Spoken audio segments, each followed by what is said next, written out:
I'm listening to 49er Rush. Niners all day. Let's bring 6 home, baby. Let's go. I love it, man. It's time for the 49ers Rush podcast.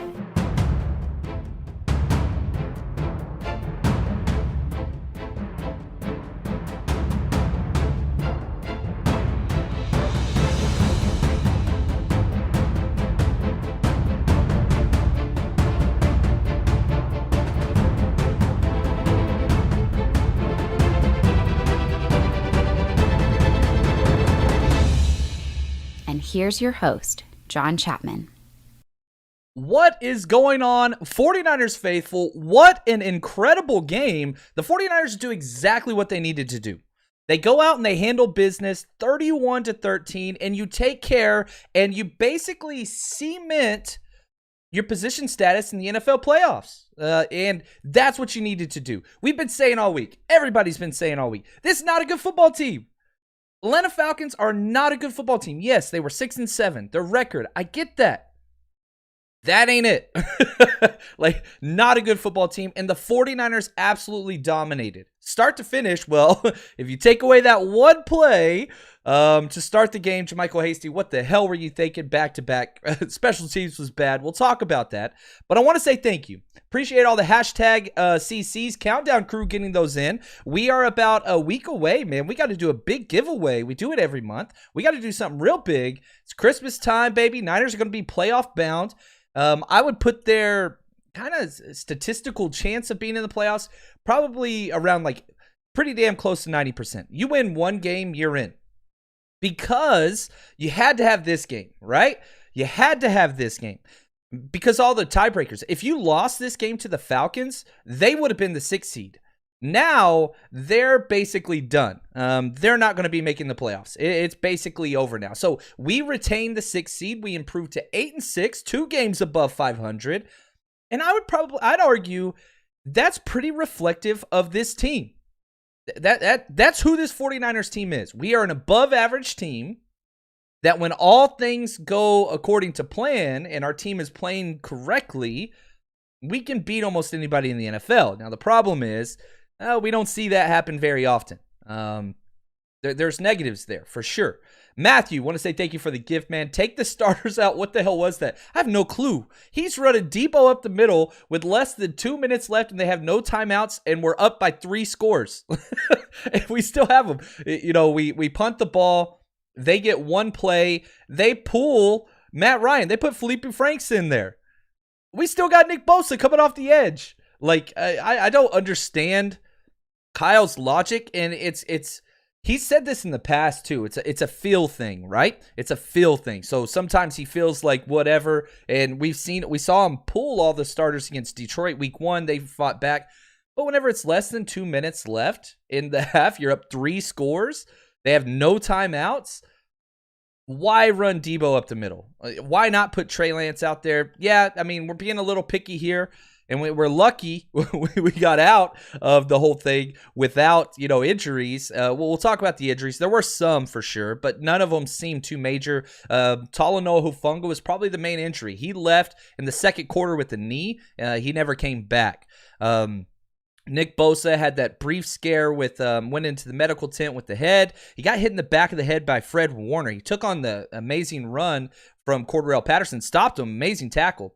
But then he got hit in the head from his own teammate. He came back. He was great. Tart, that one looked the most severe, but he came right back out the next drive as well. And so that's where that is. So that's the good thing. Yeah, we got to learn how to take and protect our players a little bit better, but you get out of there with the win. I'm nobody you need to know. He says, is Jennings the new Bourne in that he makes some good catches but misses some really easy ones? Yeah, they're very similar. And I love Jennings because here's the difference. I like Bourne too. My problem with Bourne was he was the lowest rated blocker out of the wide receiver group every single year he was on our team. I think 1 year he wasn't. Richie James, I think, was 1 year. But Jennings is a wide receiver plus. That's the term I use it for. He's basically a hybrid tight end / wide receiver. He's not a speed guy. That's not what he is. But if he can get those drops under, wraps, we're going to be okay, because he comes up with clutch plays, very similar to what you're insinuating with Kendrick Bourne. And so that's there. The main thing is he's super cheap. He was a 7th-round draft pick, right? So, it's what it is. What's up, Shot J? Appreciate you as always. He says, we got that statement when you mentioned, right, you prove to people who you are and to yourself. There's been so many games this year for the 49ers where you're just like, man, who are you? It's identity crisis, right? Well, I think today was probably one of the most solidifying performances. You did what you were supposed to do. I remember whenever I saw the spread, it was 9 points is what it opened up as. 49ers were favored by 9 points. I was just like, yikes. I really did think the 49ers were going to win. That's a lot of damn points. I didn't touch the spread. I just felt like that's too much with the Niners team that's been so inconsistent. I didn't want to touch it. But what do?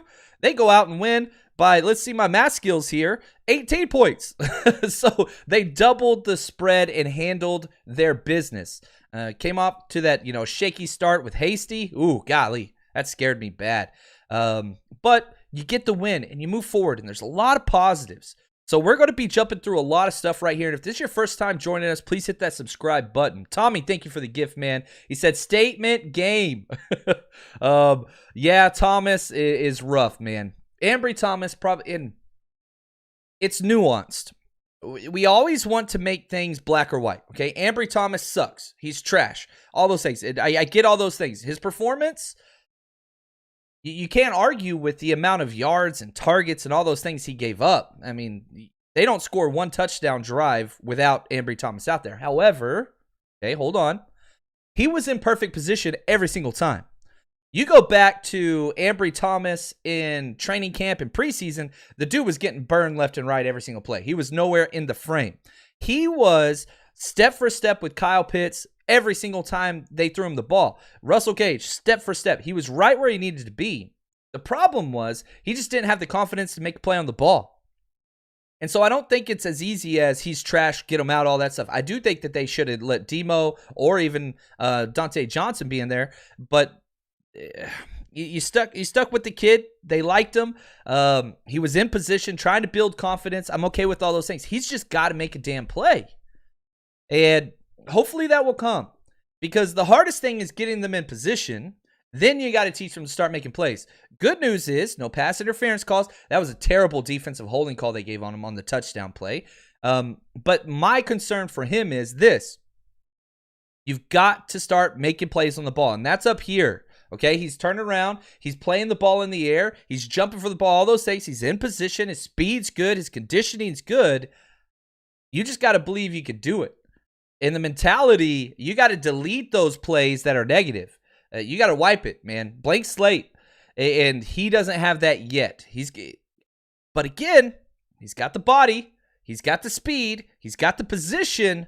It's just building positive up. Because guess what? We're gonna need him. We're going to need him in the playoffs. If we make the playoffs, we need him. That's just the truth of the matter. We need him. Mosley probably coming back. Whenever he comes back, obviously he's starting. But we need him. That's just what it is. So it's what it is, man. And, you look through this, and I appreciate everybody and all these comments. Tag me if you want me to bring up your comment on here. There's a lot of you here. I appreciate that. Jason, thank you for the gift, man. He says, nobody is looking forward to playing us come playoff time. You're exactly correct. We're the 6th seed in the NFL, NFC playoffs. And we're going to be kind of cemented there. Now, you want to get weird? Let's get weird. The Cardinals got drummed today by the Don Burr fighting Lions. And yes, there's a statistical way in which the 49ers can win the division now. If we win the last 3 games, the Cardinals lose the last 3 games, we would win the division. It is a possibility. It's not happening. It's not happening. Also, the Rams, they're still at 9-4. They're going to play that weird game because of COVID and all that stuff. But we still have the Rams that last week, week 18. We're going to be there, baby. And again, if you have not already, you guys get your rear ends over to 49ersrushroadtrip.com and go buy your freaking tickets. We're partying on the beach. We've got everything set up. We've got 2 separate, not one, but 2 separate tailgates set up for you the day of the game. But the night before the game, we're going to freaking party, okay? Here's just complimentary, real quick video of our last party we did in Chicago. Was incredible. By the way, 49ers Rush road trip and games we have been at and games I went to that we didn't throw the huge party, we're 4-0. So I'm just throwing that out there as well. But check out this hype video on the last event we threw.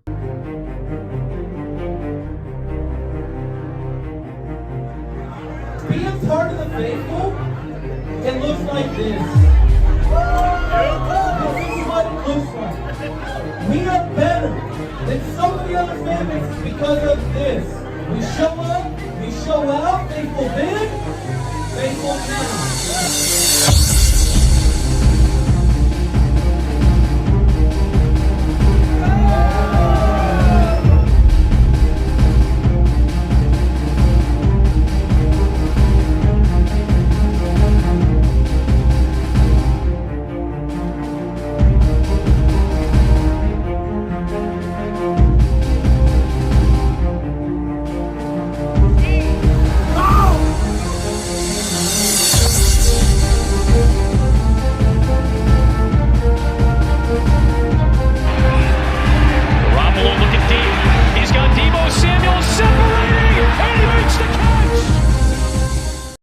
So excited to hang out with everybody, so go get your tickets. That's up over there. Now, a couple things. Robert, he says, Bosa for Defensive Player of the Year. Man, you're exactly right. He's right in that contention. And if you just put the stats up, right, 3rd in sacks. He got his 15th sack today, which was awesome. 1st in the NFL in tackle for losses. I think he's 2nd in the NFL for quarterback hits. I mean, and what I think makes it so much more special is he is the highest double-teamed player in the NFL. Every single play. You watch the plays that Arden Key made or somebody else made, Bosa's getting double-teamed. That means everybody else is one-on-one because they're focusing their full attention on Nick Bosa. And so that makes everybody around him better, which is huge. The problem is this, okay? TJ Watt had an incredible day today. Diggs got another interception. And so if you're looking at the kind of 4 to 5 guys that are in the conversation for Defensive Player of the Year, Myles Garrett, TJ Watt, Diggs, Trayvon Diggs, and Nick Bosa. The problem was TJ Watt had, huge games, whatever, and delivered his team a win against the Tennessee Titans, who, guess what? Bosa gets to play next week, and he's ahead of them in sacks. There are so many deserving players for Defensive Player of the Year. Obviously, I'm biased. I bet really big before the year on Bosa to be Defensive Player of the Year. I think he's in the category for sure, but I don't think he's there now. He's going to have to do he's been so consistent, right? It's 6 straight games with 1 sack. He's got to have one of those on primetime huge plays or games and blow up. We saw that last week versus the Bengals, but it wasn't really a primetime game, right? So not a lot of people saw his dominating performance take over. Well, guess what? The next game that the 49ers have is Thursday night, prime time, right before Christmas Eve, on the road against one of the best teams, or at least best records, right? The Tennessee Titans. They're 9-5. So he has that opportunity before him. So, Robert, I don't think currently, if the season ended right now, he would be the Defensive Player of the Year, but he has the opportunity to surge into that role. Comeback Player of the Year should be a no-brainer. It just sucks there's quarterbacks because Joe Burrow and Dak Prescott, they're QBs, and so that seems like where all the freaking awards go. I hate it. It shouldn't be that way, but we'll see what that looks like. Now, Kurt. Oh, what's up, Kurt? I checked out your videos of the drum, man. You're freaking killer. I love that 9 Inch Nails cover you did. He asked this: does our D-line have enough to take out elite offensive lines? I don't know the answer to that, but the closest test that we are going to get is this Thursday. 4 days. It's going to be a busy week over here for the 49ers podcast. We're going to get all the breakdowns. So we're compressing. That's the thing, okay? It sucks playing a Thursday night game as a player, as a coach, as a podcaster, because I have a week's worth of content where we do probably about 8 episodes and breakdowns and all that stuff. Most of that's over on Patreon, patreon.com, 49ers Rush Podcast. We break it down every offensive, defensive play. We've done every single play for the whole entire season. That's going to be over there. But now what we have to do is we have to shrink all that into 4 days to get ready. Well, the players have to do that too. That's why I'm saying that. This is not an easy week to come back and play. And guess what? The Titans played today as well, so they're in the same situation. They were on the road in Pittsburgh. They've got to fly home. And they had some major injuries today. I watched that game. Julio Jones left with a hamstring injury. Dante Foreman, who's kind of been there, he's been incredible, in fact, filling in for Derrick Henry. He got injured twice with his foot, powered through it. But it's going to be interesting. That's probably the best offensive line we have left. Them and the Rams, which we've seen what we can do to the Rams. So, yeah, we'll have to see that. Matthew, thank you for the gift, man. He says, Merry Christmas. Merry Christmas to everybody. Happy holidays. Whatever floats your boat. You be you. He says, may your family, man, I love this. Be blessed. Great way to head into Christmas week with a big win. I'm with you, man. Victory Mondays are huge. They're huge. What's up, Yatsik? I love it, man. He's saying, yeah, the Philadelphia road trip was awesome. It was such an awesome time. Yatsik's a fellow educator as well, so it was an absolute pleasure, just talking about high school and all that stuff. Here's the worst thing. I want to be a little negative here. My school still has school this week. Our midterms are all this week till Wednesday. I'm just like, man, what? It's Christmas break, baby. Anyway, I'm nobody you need to know. Thank you for the gift. He says, Kittle, 3 weeks. These are his 3-week stats. I'm trusting nobody up here, which he's the man. 28 catches for 425 yards and 3 touchdowns. Kittle versus the world. And Kittle had another one of those plays where he had 8 defenders draped over him again. The dude's so clutch. He got so close. You look at his stat line, and I wanted to tweet this out, but I was like, man, I'm going to wait for him to pass 100 yards. 6 catches, 93 yards on 6 targets. Caught every target. Some of them weren't very good. But 93 yards receiving, almost eclipsed 100 yards for the 3rd straight week. But what a powerful impact he continues to bring to this game. Kittle's, he's crazy. He's crazy good. And if you look at what Kittle has done since he came back from his injury, the 49ers are 4-2. How many games up were we over 500? 2 games. We're 4-2 since he came back. We had the loss versus Seattle, and we had the loss his first week back, which he didn't really seem 100% against the Cardinals. That was a rough one. But anyway, Kittle has been beyond impactful. He's the best tight end in the game. I don't care what you say. You want to bring up Kelsey, that's fine. Kelsey's great. He's a great receiving tight end. Nobody blocks. Nobody blocks. No tight end in the NFL blocks like Kittle. A lot of left tackles don't block like Kittle. He's that damn good. He's that good. Tom, thank you for the gift, man. He says, can you please create a video of Bosa hands and chokeholds? This is ridiculous. We're never going to get those calls, and I don't know why that is. It's frustrating, and so every team in the NFL, they cut a clip of plays each week, and they send it to the NFL and the NFL officiating crew saying, hey, we think you got these plays wrong. They do that. And we're just not seeing any changes unless it's a pass interference call or a defensive holding call or a roughing the passer call.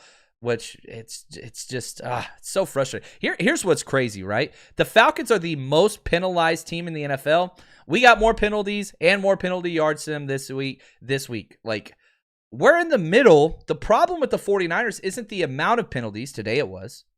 We had 5 for 35 yards. They had 4 for 29 yards. The problem is our penalties are always gigantic. They're on 3rd downs, right? So you had Artie, who had a great game. Jumps offside on 3rd and 5, gives him a free first down. Okay, cool.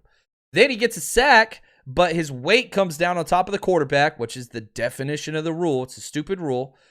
So that's a free first down. They get a touchdown on it, right? It's the problem. That's the problem. The penalties are always so significant. We don't get a lot of small penalties like other teams do.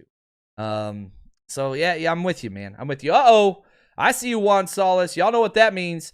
The beautiful man himself. Hashtag CC. First one gets a t-shirt. Hashtag CC. Again, throw that up in the comments. We're starting fresh here. Hashtag CC.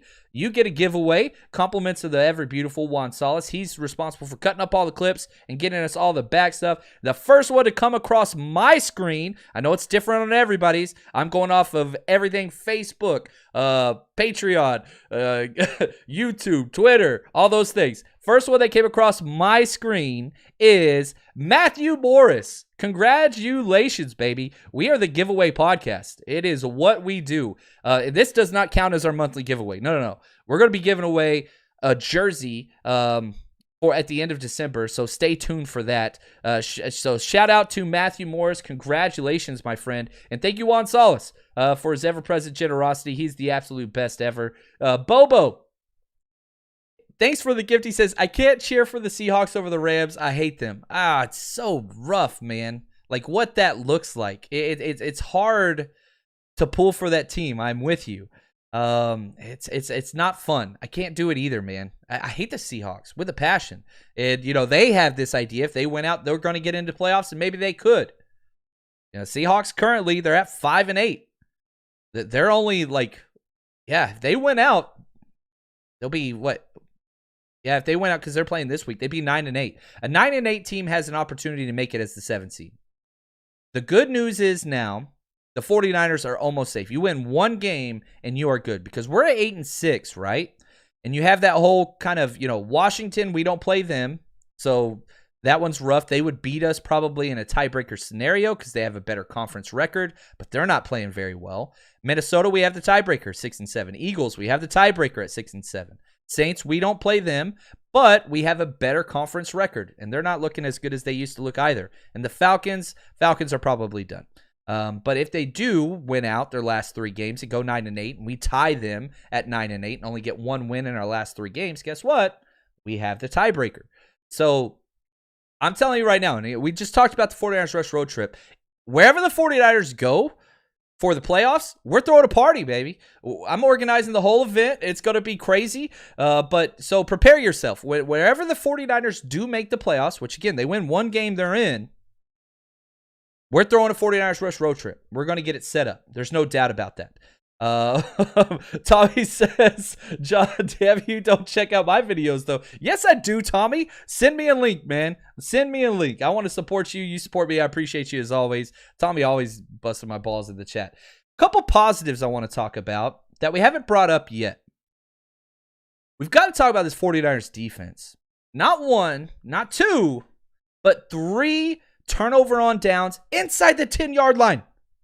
Inside the 10.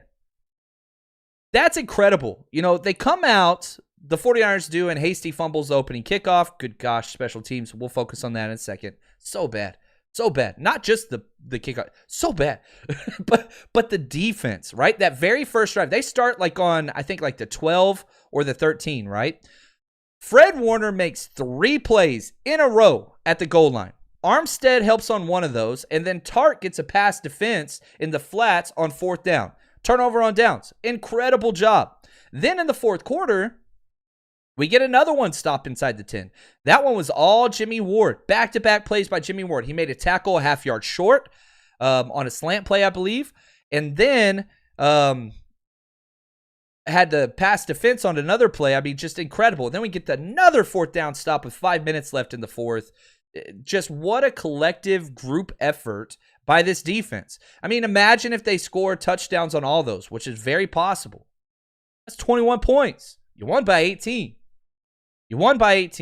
But this defense, make no mistake, defense won this game. If I'm giving out a game ball, it goes to the defense because special teams put them in a bad position and they answered the call. Now, offense was great too. They scored on 5 consecutive possessions. That's pretty damn good. All right.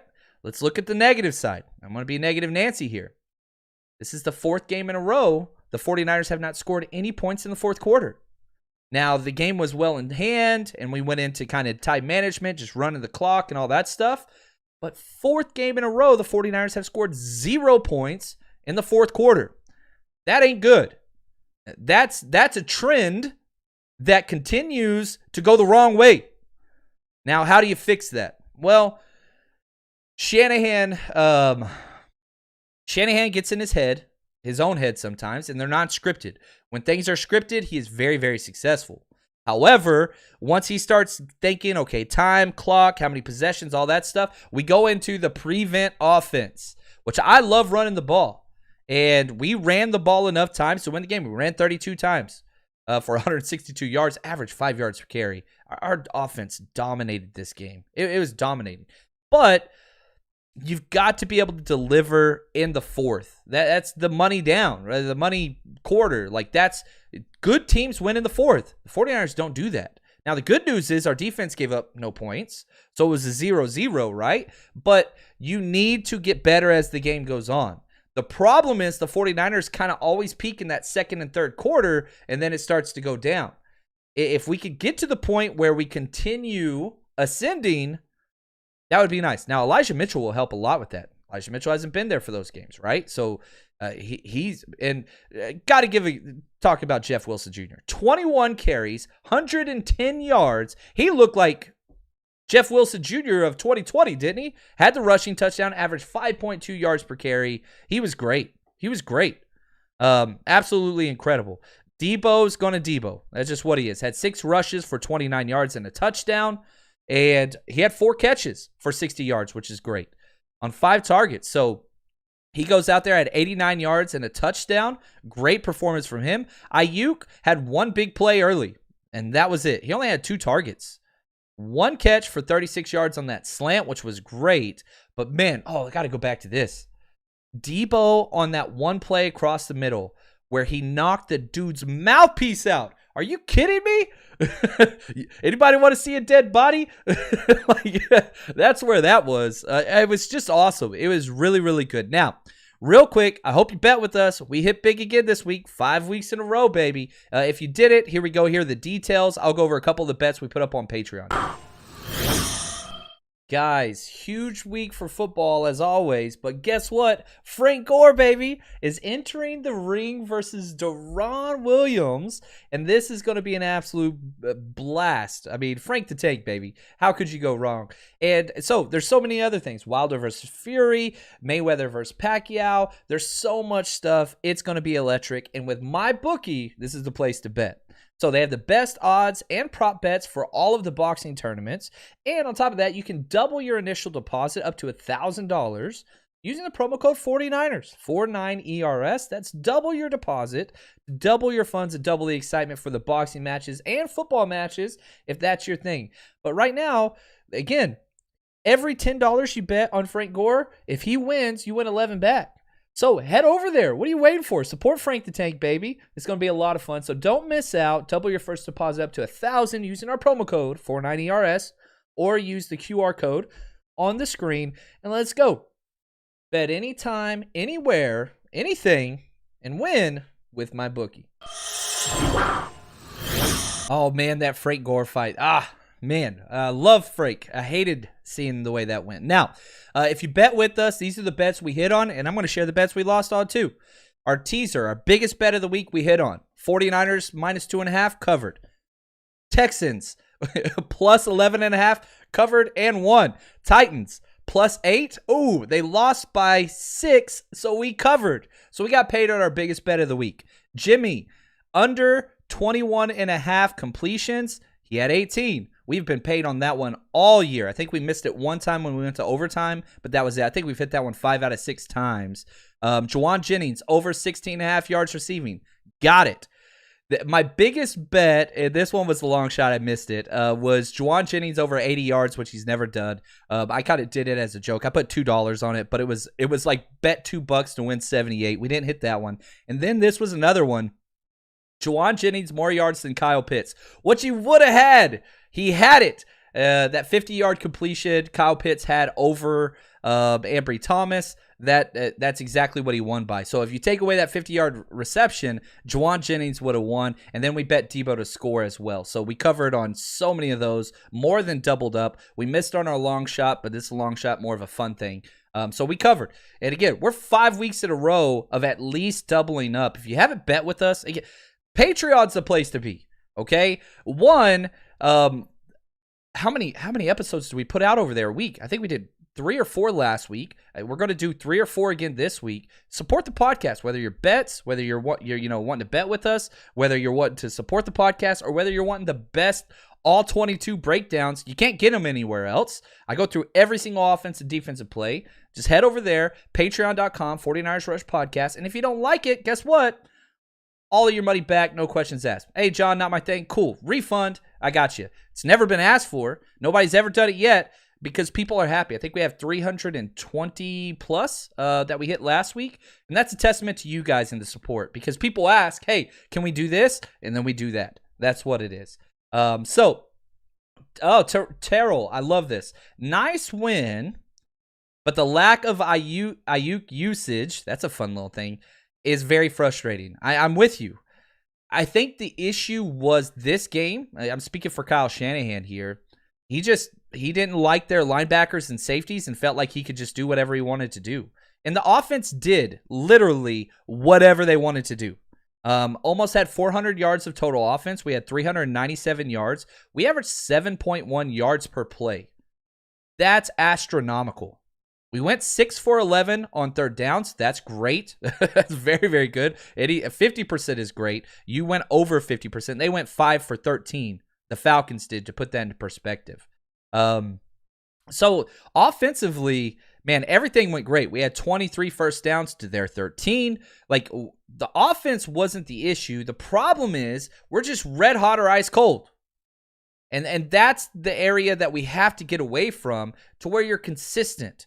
What is the true measure of greatness? This is what Robert Saleh always used to say. The true measure of greatness is consistently. Doing it consistently. We just haven't done that. Red hot or ice cold. These are the things that have to be kind of figured out a little bit. Now, let's talk a couple negatives, because with every single game, you can always take away something. Special teams was trash, nonstop. A fumble on the opening kickoff, awful, okay? Second return, ball hits him in the face mask. We start at the 9-yard line. Mitch Wisnowski, trash. 39-yard punt. Every kickoff he had, he can't kick it to the end zone. He looks like he's injured all the time. The one time he does have a decent kick that goes over 45 yards, they get an amazing return. We give up the biggest punt return we've given up all year. The short kicks that we do, they run back past the 40. Listen to these. These are the starting defensive field positions for our defense, okay? And then I'm going to tell you our offensive ones, and you're going to see the difference. Now, I stopped charting when the game was basically over, but these were kind of the ones that stood out, okay? Defense, this is the 49ers defense where they start. Plus 12. That means they only have 12 yards, so they're on the plus side of the field, the offense, going in to score. So they started on the 12-yard line, the defense, not where you want to be. They started on the plus 49. These are the first two ones. Negative 22, which is where it should be. Negative 36. Not good. Negative 40, not good. Plus 47, not good. So one possession, did the defense start where they should have started? They're doing what they're doing, only giving up 13 points, with a shrunken field. It's hidden yardage, we used to call it on the coaching staff. It's a lot of hidden yards. Like, you look up, oh, the defense gave up, this many points. Okay, cool. Are they? Is it a similar playing field? Because the Falcons defense, listen to this. This is where the 49ers offense started. Negative 1. That means they got to go 99 yards. Negative 9. They got to go 91 yards. Plus 23. That's good for us. Like, that one was the good one. That was after the fumble, the Nick Bosa strip sack, I think. Then plus 38. That one was after they went for it on fourth down and didn't get it, I believe. Then negative 25, negative 3. So we started 3 drives within our own 10-yard line. Their worst field possession would have been one of our best, which was at the 22-yard line. Like, we're not even, being picky here. We're just saying, give us something, right? And that's not there. So that's special teams. It was just bad. It was bad. Fred Warner. Let's talk about Fred. Linebacker 1 returned today. This was, by and large, not even close. Fred Warner's best game of the season, hands down, was all over the place. Impactful plays on impactful moments. crucial points in the game, he rose to the occasion. And understand, he didn't have his buddies next to him. There was no Dre Greenlaw. There was no Aziz. They're out. So he had fill-ins. Shout out to DFF, who played very, very well. Marcel Harris is up and down. That's usually who he is. But DFF was great, especially early. And he kind of disappeared late in the game, second half. But that first quarter, DFF made some key plays. I remember specifically made 2 back-to-back plays on a second and third down that were key in forcing a punt. But Fred Warner, oh my gosh. Dude was all over the place. Tom, appreciate the gift, man. He says, lurker for a long time. Thank you for the content and building the community. Hashtag CC, road trip. Next year, I'm coming for sure. Playoffs, let's go. Dude, I love it. Thank you, Tom. And to all the lurkers out there, I understand. I'm a teacher, right? So you usually get your 2 or 3 students or whatever that speak up. And a lot of students, they just kind of chill and try to hide in the back and all those things. And I appreciate you guys. So thank you for listening and all those things. I would strongly encourage, comment. Just put in the comments right here. First time comment. Just type that. Because, man, we need to feel the presence. That's what this is. This is not a podcast. It's called the 49ers Rush Podcast. Should change the name probably. It's a community. That's what we are selling here, right?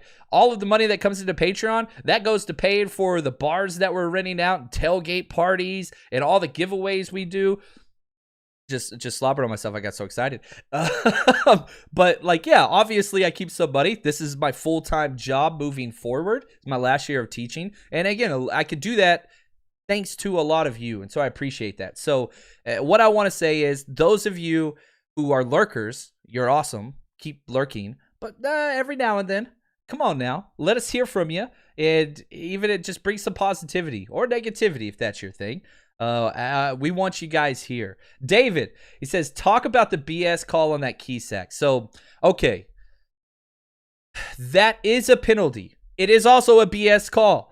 The rule says that a defender cannot go on top of a quarterback in the pocket with their full weight onto the quarterback. So if you sandwich a quarterback, which Arden Key did, that is a penalty. You have to sack them and go to the side so that your weight falls on the ground, not on top of them. It's stupid. This is one of the many things that the NFL is trying to push to protect the quarterbacks. It's all about money. This has nothing to do necessarily with player safety, because you can do the same damn thing to a running back or a wide receiver or a tight end. They don't give a damn. It's only quarterbacks because they're the face of the franchise, because they sell tickets, all those things. So it's a BS call, but it is a penalty based on how they wrote it. What's Arden Key supposed to do? He's running from the back, wraps him up. You got to go to the side. It's stupid, man. It's on Patreon, we went back through the 1994 Falcons versus 49ers. The Dion first game back with him and freaking Andre Rison with all these outside hook shots with their elbows and stuff. They both kept playing. There were like 20 punches thrown, and they played the rest of the game. Last night, me and my buddy, after the Frank Gore thing, we were talking about Malice of the Palace. So last night, whenever I was working on my notes for the game today, I threw on the Malice of the Palace documentary on, I think it's on Netflix. Holy freaking cow. Like, I don't want that. But man, like, the game changes. And it's not always for the better. I'm 1,000% pro player safety. What I'm not for is favoritistic penalties just to quarterbacks. I don't like that. I don't. If you tackle somebody, you should be able to tackle them. You shouldn't have to. And we saw it the next time with Arden Key, right? Where he sacks him, and as he's going to the ground, he's doing this. I didn't do it. No, please don't throw a penalty. Like, it's you got to protect the QBs. And, I don't know if you saw this, Teddy Bridgewater, terrible injury today. Good news is he's moving all of his extremities. He got injured jumping, which I am the biggest, don't ever do that. I don't let my players, jump and try to hurdle players, because that's where bad things happen. And I hope that he gets better. I love Teddy Bridgewater. I think he's a good dude and a great player. I just think he's been dealt a bad, rough cards. But he had a horrible injury, right? That's not the injuries these things are going to stop. These things stop shoulders and whatever else. And it's just preferential treatment to all the quarterbacks, which I don't like. Sliding rule. Yeah, you slide, nobody touch you. But if you do that Russell Wilson troll BS late slide, you're going to get hit, boy. You want some fire? Let's go. You feeling froggy? Jump then. If not, sit your ass down. And so it can't be both and. You don't get to do that. What was the fake slide, I think, in college where the quarterback went to do a slide. So the defender lit up, which is the rule. That's what you're supposed to do. And then he just goes and takes off. Like, oh, I hate that crap, man. I can't stand that. Oh, what's up, Jason? This is not my first comment. You know, John, I love you. Jason's the absolute best, man. Appreciate you, buddy. Thank you so much. James Ritchie, longtime caller, first-time viewer. Oh, that's confusing. But I love it. I love it. Lots of very positive things. Look at this. James Wilfort, first-time comment. I love it, man. Royce, tell your wife she's one hell of a woman to be able to support this. Yeah, she's incredible. And so I will pass that along to you. She's very supportive, and she's coming out to LA. So you want to meet Miss Chapman? She is much more pleasant on the eyes than I am. She's gorgeous. I'm not biased, but she's very, very pretty. She's coming out to LA. She's going to help with the event and all those things with tickets and all that kind of stuff. So come on out. Come on out and throw a party with us. It's going to be great. Now, a couple other things I want to talk about. Arden Key was great. Had his 5th sack this year. He's 2nd for the 49ers in sacks, behind Bosa with 15, which is awesome. The penalties were huge, but he saved a touchdown on the final drive, or one of the final drives in the 4th quarter, where our zone opened up, and there was just a wide receiver. I think it was Tajay Sharp, if my mind serves me right. Wide open, just sitting in the end zone.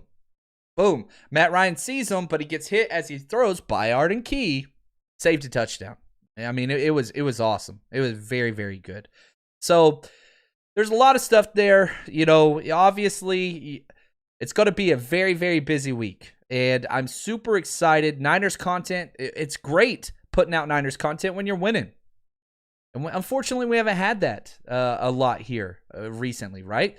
Looks like Kyle Shanahan's going to get his winning season, which will only be his 2nd winning season with the 49ers. Looks like we are going to the playoffs. It will only be our 2nd trip to the playoffs under Kyle Shanahan. But enjoy this. We've got 3 more games. So the 3 games we got a short week at Tennessee. That's going to be a fun primetime game. Really excited about that one. Then we come home versus the Texans, who are not good, but Davis Mills has looked pretty good at QB. Shout out to Stanford there. And then we go down to Los Angeles week 18. So that's what we got left. You win 1 game, you're in the playoffs. You win 2 games, you might be fighting for that number 5 seed. You win 3 seed, all 3 games. Who knows? Maybe the gods could bring us something to make this go our way, and it's still possible you can win the division, but it ain't happening. I ain't trying to be mean. It's not going to happen. But statistically, it fits there. Thank you guys and ladies, everybody. Appreciate it. And again, if you won the shirt, Mike, go ahead and email me, 49ersrushpodcast@gmail.com. If you're somebody that just wants to buy one of the awesome shirts that we have, in the description of this video, I think it's the very last one where it says t-shirts and more. Go check it out. We got mugs, we got phone covers, we got all kinds of stuff. I'm not good at promoting that stuff, but if you want to, go ahead and head over there and you can check that out. There's a lot of really good stuff. Dell designed some really, really nice stuff. And if you haven't already, hit that subscribe button and notification bell. We do this 4 times a week minimum here live, and even more over on Patreon. Thank you guys. A lot of content coming out this week. And as always, stay strong, faithful.